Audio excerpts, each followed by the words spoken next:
Like many folks, for some time now, I've had a collection of what used to be VCRs containing some of my favorite films. Several years ago, I began to notice a good proportion of them were science fiction films, and so I created a special section just for those.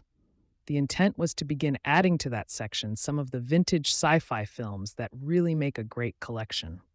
Right now, there are few in the vintage category, which is great because it means there is a lot more yet to discover on that quest.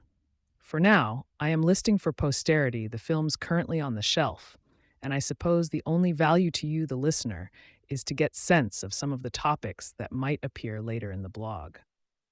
A little explanation first. This is a very short list. There is a definite special something in my head that makes me deem a film worthy of purchasing and keeping on the shelf, but I can't quite put a finger on it. There is some sort of uniqueness, integrity, coolness, who knows? One additional factor is the prospect of passing the collection on to my kids. So I do exclude some films purely for being not so family friendly. For example, I consider the original Alien to be one of the best sci fi horror films ever, but it's not in the collection. I was torn in both directions on the Riddick Chronicles, and Pitch Black especially, but eventually let it go. So I admit this list has some agenda attached. And there are just tons of great films to discuss on the blog, not in this short list.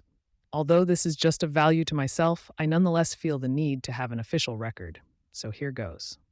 Note, listed alphabetically, regardless of time period. 12 Monkeys, 2001, A Space Odyssey and its sequel. 2010, Aeon Flux, Close Encounters of the Third Kind. Contact, Flash Gordon, the 1980s version. Jurassic Park, no sequels. Logan's Run, the Matrix trilogy, including Animatrix, Phase 4, Star Trek 1, 2, and 3, Star Wars trilogy, original episodes 4, 5, and 6, Terminator 1 and 2, The Andromeda Strain, The Last Starfighter, Titan AE, Just Barely, and the original Tron.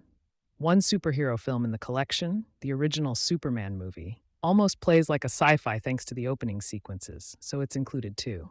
But purist that I am, the treasured Lord of the Rings trilogy and others like it remain squarely in the fantasy section.